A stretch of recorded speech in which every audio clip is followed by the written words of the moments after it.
Hi అండి.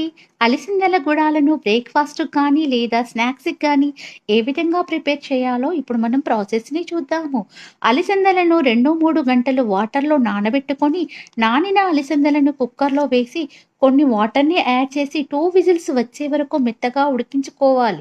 ఉడికించుకున్న అలిసిందలను జల్లెడలో వంపుకోవాలి.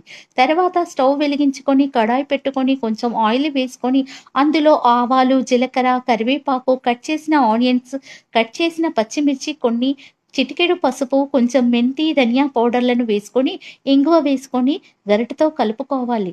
కొంచెం కారం, ఉప్పు, టేస్ట్‌కి షుగర్‌ని వేసి కలుపుకోవాలి. ఈ తాలింపులో ఉడికించుకున్న అలసందలను వేసి కలుపుకోవాలి. 5 నిమిషాలు ఉడికించుకొని స్టవ్ ఆఫ్ చేయాలి. ఫైనల్‌గా కొత్తిమీరను యాడ్ చేయాలి. ఓకే మరి. బాయ్. మీరు కూడా ఒకసారి ట్రై చేయండి.